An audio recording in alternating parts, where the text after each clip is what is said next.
Canada curious? This is the Yes We Canada podcast, the progressive's guide to getting the fuck out.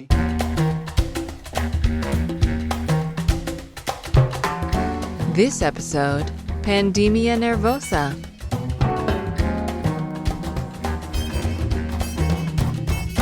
Americans, hello, bonjour, welcome to Season 2.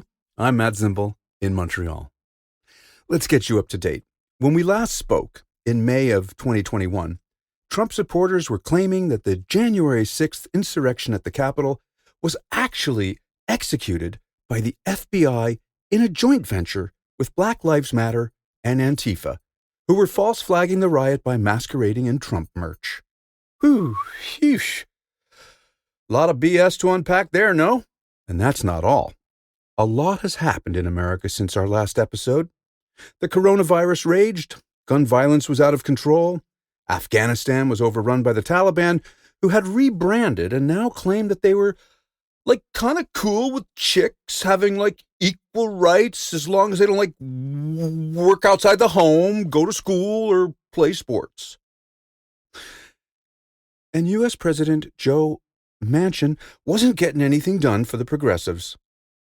Your Republicans have been hard at work, desperately trying to fix a voter fraud problem that doesn't exist and won't go away, and gerrymandering and legislation that restricts voters' rights has replaced rodent hunting as the new redneck pastime. It seems hard to believe if you live in the fact-based world, but Trump supporters are still claiming that all those white people who stormed the Capitol were either patriots engaging in legitimate political discourse or drug-ravaged Antifi members. So, yep, you're still moving north. Hello, bonjour, welcome to Canada. You're going to trade your so-called democracy for a social democracy. Keep on trucking, eh? Yeah, look, I know. After I had the Arctic audacity to itemize your miserable lives, it would only be fair for you to say, "Hey, Canada Stan, you bunch of smug, self-righteous snowbacks, how's it going up there anyway, eh?" Well, look, first of all, hey, thanks for asking. Usually your exceptionalism prevents such touching displays of caring for others. But because I'm one of y'all, your self-interest is my self-interest. I know, you know all about our truck parking problem in Ottawa. And we're going to get to that later in the season. But let me bring you up to date on the North, particularly on our health. So we got the COVID up here, but as we've discussed on Yes We Canada in the past, the square footage of our country is a lot bigger than yours, and we have far fewer people than you do. So we've been physically distancing since the 1800s. It's no biggie up here. Our government-run free healthcare system up here reported far fewer deaths per capita than your private, for-profit healthcare system down there. But because you're so fashion-forward, you guys had much cooler-looking PPE. Yeah, PPE, PPE, cool. Our government sent us all money to stay home, and every night at sundown, we'd all go out to our porches and balconies and bang on pots and pans to show thanks to our essential workers.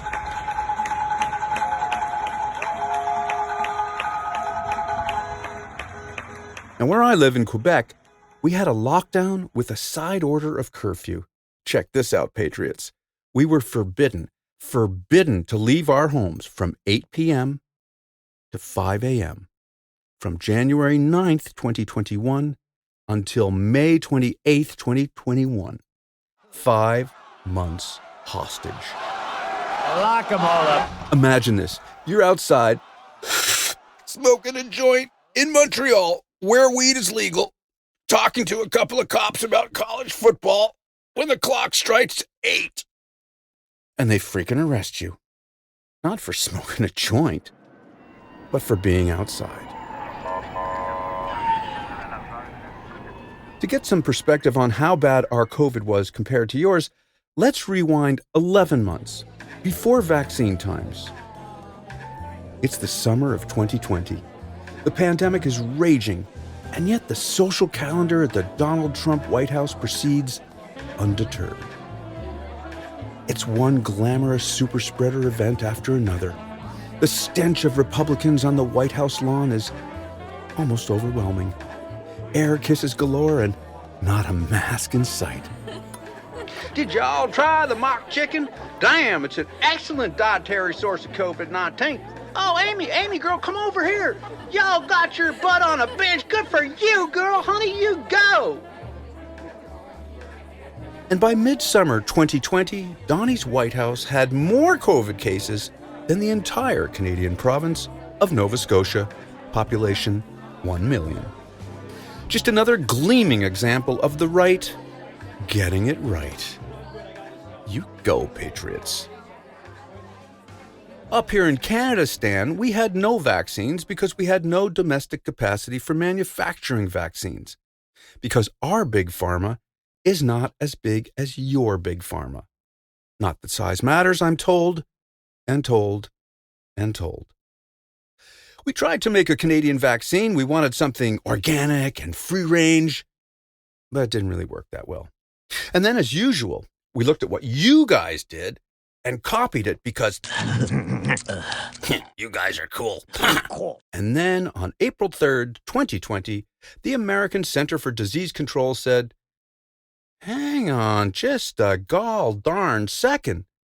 We take it back. Masks are actually a good idea. Sorry. And so 3 days later, on April 6, 2020, our chief public health officer said, forget what I said about saving the masks for the health workers. If you leave your house, wear a mask. Can I take my mask off now? Can I take my mask off now? Much better.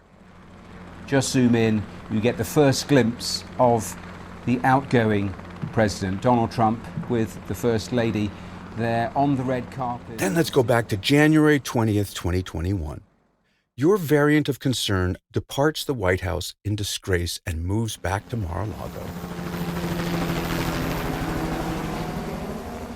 While this happens, your death rate improves, most likely because of the arrival of the vaccine and a brand new virus called the Marjorie Taylor Greene, which had its very own variant, the Lauren Boebert. Yesterday, on the first day of the mask requirement for the House, at least 24 Republicans were seen defying it, including Congresswoman Lauren Boebert. That same day, a witness told CNN that Boebert threw a mask back at a House staffer when she was offered one. In January of 2022, the CDC reduced the COVID isolation period from 10 days to 5 days. And up here, we're like, yeah, that sounds about right. Let's do that, eh? 5 days American?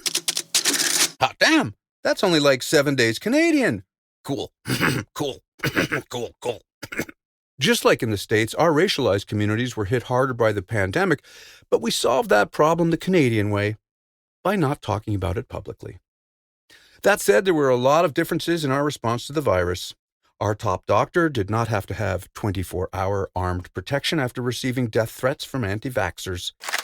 And our top doctor didn't receive a threat by the former special counselor to the President of the United States, Steve Bannon, an accused and pardoned felon, who suggested on his podcast that your top doctor undergo a surgical procedure known as a headectomy, aka decapitation by sword.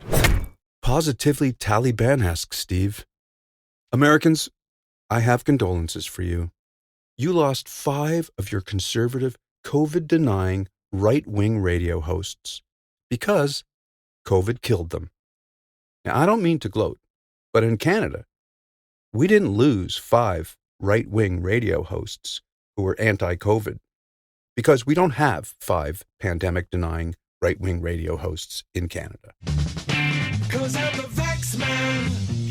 Yeah, I'm the vax man. And now that President Joe Manchin has dashed all your hopes for a progressive rebirth, you're looking at Canadian real estate listings again, and you'd be well within your rights, as one of our faithful podcast listeners, to ask a few questions about Canadian COVID. Like, what will the 9th wave be like in Canada? probably a lot like the 8th wave with just a dash more sexual tension. Okay. What's the most dangerous place in Canada? to get COVID, like besides Alberta? Oh, Alberta, that's where we store our rednecks. Why does my mask have bad breath? I'm not sure it's your mask. Is it true that the Canadian strain of COVID contains the same mRNA molecular structure as herpes and head lice? Asking for a friend? In Canada, do you have a top doctor? Yes, we do. Her name is Dr. Teresa Tam, and she speaks with a slight British accent and therefore sounds smarter than your Dr. Anthony Fauci, who talks with a Brooklyn accent and sounds like Tony fucking Soprano with a stethoscope. Is your top doctor good? Well, she seems very competent, but let's be frank here. I'm not sure I'm the best judge of epidemiologists specializing in airborne diseases. And we have time for one last question. Will y'all grant Dr. Fauci political asylum in Canada when Trump is re-elected in 2024? Of course we will. An American doctor has never willingly moved to Canada before. Ladies and gentlemen, please welcome the top doctor. Okay, let's get back to work here. Our border with y'all will shut down for 19 months. Imagine that, America. For 19 months, you were cut off from us. But because we're a gracious people, we reopened our shared border with y'all on the 9th of August, 2021. Then you self-centered, exceptionalist little shits had the audacity to keep your border closed to Canadians until the 8th of November, 2 more months.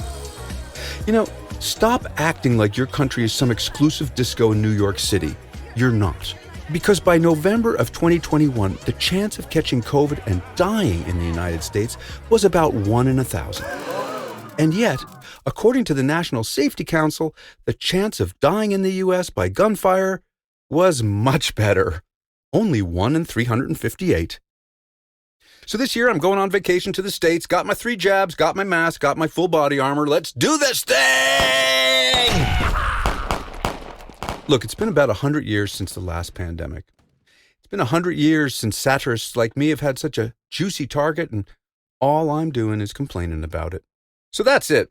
I'm over it. No more chatting about COVID molecular structures, mask mandates, and rock star epidemiologists. I'm just... Excuse me. Oh, that's weird. I can't taste my coffee. Thanks for listening. See you for episode 2, season 2, in 30 days. I hope.